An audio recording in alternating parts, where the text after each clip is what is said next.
How good is this new HO scale SD40-2 from ScaleTrains? Let's find out. Hi, I'm Dan Cortopassi, and today I'm reviewing an HO scale SD40-2 locomotive from ScaleTrains. My model is decorated for Conrail in the quality scheme with the large logo. This model is part of the ScaleTrains rivet counter line. ScaleTrains offers the rivet counter SD40-2s in two versions. The factory direct price for the DCC ready version is $199.99. I got my DCC and sound equipped version for $299.99 direct from ScaleTrains. We'll start the model at 100 possible points. The engine is packed in a sturdy cardboard box. Opening the box reveals an owner's manual with DCC and other information. Soft foam surrounds a plastic cradle that holds the model. Flexible plastic on top of the model offers some additional protection against scratches.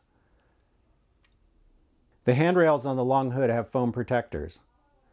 This is a good box that should protect the model for storage and transport. The Consolidated Rail Corporation, better known as Conrail, came into existence on April 1, 1976. The new railroad took over the operations of a number of financially struggling eastern railroads, including Penn Central and Erie, Lackawanna. The new railroad started out with a large roster of mismatched locomotives from a variety of builders. In an effort to reduce maintenance costs, Conrail quickly retired many of its older locomotives from builders like Alco that had gone out of business. By 1977, the railroad was getting new locomotives from EMD and General Electric. Conrail 6450 was from a batch of EMD SD40-2 locomotives that were delivered in 1978. 6450 lasted until the end of Conrail in 1999 and later became Norfolk Southern 3384. The photos I found of 6450 suggest that it was painted in the Conrail Quality scheme sometime between 1988 and 1992. Prior to 1988, it wore the regular Conrail can opener scheme. The Conrail Cyclopedia website says that 6450 was repainted with the larger logo normally used on GE-8 quality scheme repaints. Photos show that this unit was repainted in Norfolk Southern black by 2001. I compared the model to photos I found of the real 6450 and it looks to be a very close match. Photos show that at some point the speed recorder cable migrated from the left side, as it is on the model, to the right.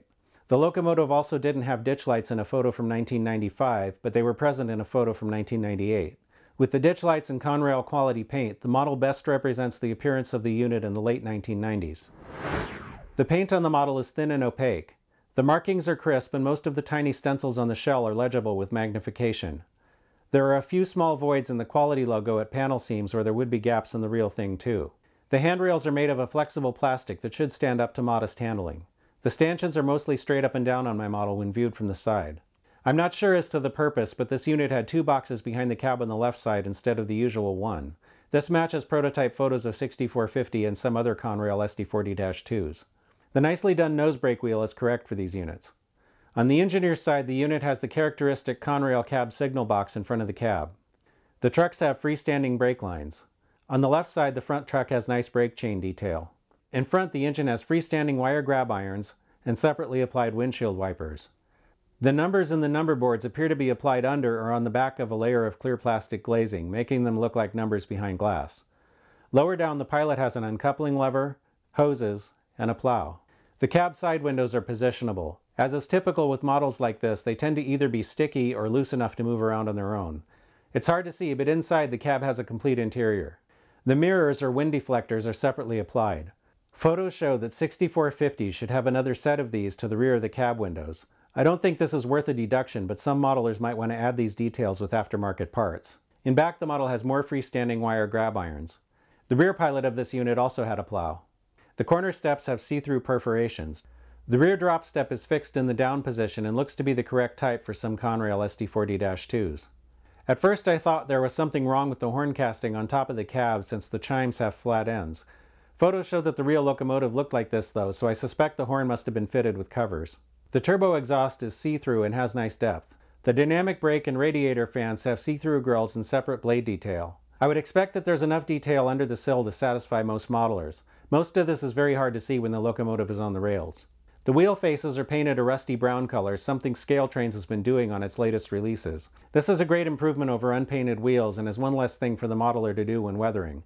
Personally, I'd prefer a more dirty brown than rusty brown, but I like it regardless. All the axles are powered and all the wheels pick up current. The model has ScaleTrains knuckle couplers on both ends. Looking for a match on the horizontal center line, the front coupler is low, so I'm taking 5 points. The rear coupler is very high. All the wheels are in gauge according to the NMRA standards gauge. There is no significant body wobble. The model weighs 18.5 ounces. Drawbar pull peaked at 3.7 ounces on my force gauge. Many HO scale diesels pull in the 2.5 to 3 ounce range, so this is a good result. I'm running the locomotive on DCC. It has an ESU LocSound Series 5 DCC and sound decoder. I haven't changed any of the decoder settings. The address is set to 3 by default. F8 toggles the sound on and off and also turns on the number boards and walkway lights. F0 turns on the headlight, which is directional. The forward headlight is on when the locomotive is set to move forward, and the rear headlight comes on in reverse. F5 cycles the class lights. These can be white,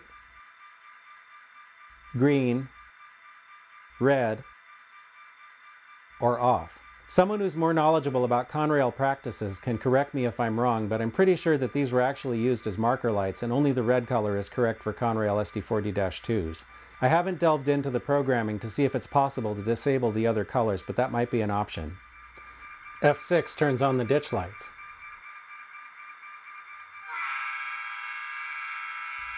F2 sounds the horn. The length of the toot depends on how long the F2 key is pressed.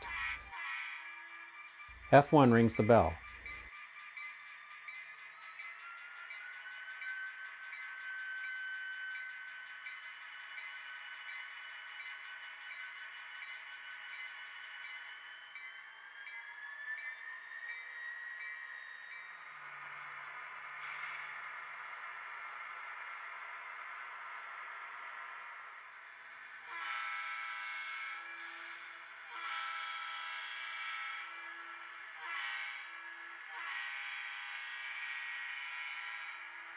The model has an ESU power pack that will keep it running for a few seconds if it loses track power.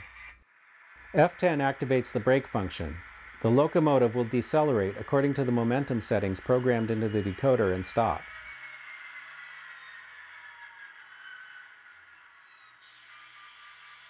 Pressing F10 again releases the brake and the locomotive will start moving.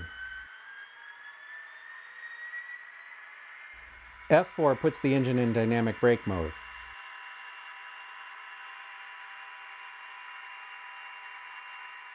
F9 activates the drive hold feature. This can be used to simulate the engine starting a heavy cut of cars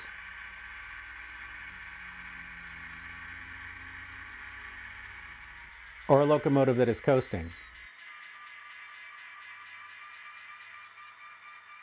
The locomotive runs very smoothly.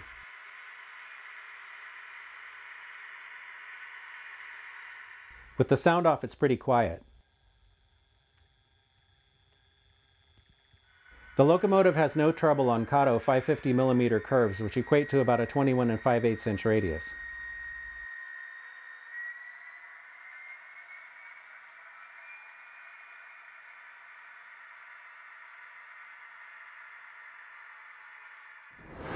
The dynamic brake section is removable on these units, so if you wanted to install or swap the decoder, you can do it without removing the shell. Be careful not to lift these units by the dynamic brake blister, though on mine the fit was very tight and I had to remove it off camera.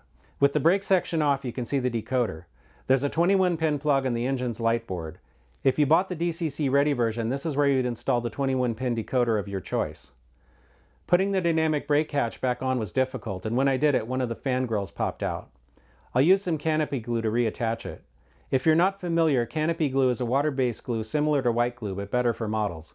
It dries clear and stays somewhat flexible, so it's good for attaching photo-etched parts. To take the shell off, first remove the coupler screws. Then pull out the draft gear boxes. Now the shell will separate from the frame. This is an alternate way to access the light board and decoder and would be my preference for a DCC install rather than messing around with a dynamic brake. The model has contacts inside the shell for the ditch lights. Be careful of the sander lines when putting the shell back on the chassis. This unit was especially difficult in this regard, as the sander lines tend to get hung up on the diagonal pilot supports. I found that bending them out of the way before putting the chassis and shell back together worked best. As much as I like ScaleTrains and all the detail, I am tempted to remove the sander lines. They're very hard to see and tend to rub on the wheels and get in the way. Because it's my preference, I'm going to replace the stock couplers with KD158s. These fit into the factory draft gear boxes after removing the original couplers and springs. The new couplers have the same height issues. The front is low and the rear is high. To raise the front coupler, I'll file the coupler mounting pad. You could also file some material from the top of the draft gearbox. To lower the rear coupler, I cut a 40,000th shim from some black styrene. Unfortunately, even that wasn't enough, so I added a second shim made from some 10,000th styrene. That's a lot of adjustment. I don't think I've had a ScaleTrains engine that was that far off before, but my fix did the job. So as someone who modeled Southern Pacific in the 1990s, you might be wondering why I want a Conrail unit, but actually Southern Pacific was leasing a lot of power from Conrail in the 90s, so it kind of fits right in. Now, I don't know that 6450 specifically made it over Donner Pass at any time, but there were a number of Conrail engines that did, and so I figure it's at least plausible. I really like the fact that ScaleTrains is continuing to paint the wheel faces on their new releases too. That's a real time saver, and it is a real help when it comes to weathering. You know, as I was looking at this engine, it's just as detailed as some of the project engines that I built myself, and kind of got me thinking, you know, that it's so nice that we live in an era where off-the-shelf models like this are available, because I know that, you know, I enjoy detailing diesels, but I know it's not everybody's cup of tea. So for those people that don't want to do it or don't feel like they have the skills to do it, having the option to go buy a model that's already done is kind of nice. So I think that's pretty cool, and I hope ScaleTrains keeps it up. Let's see what we've got. Both couplers were at the wrong height, so I took 10 points in the standards and operation category. That leaves us with 90 out of 100 possible points, which earns an A-. This is a nice model and it deserves a green signal. I think ScaleTrains did a really nice job on this model. If you're looking for some 1990s era Conrail power for your HO scale layout, then I think you might like it. If you like this video, then please like, comment, share, and subscribe. Stay tuned and thanks for watching.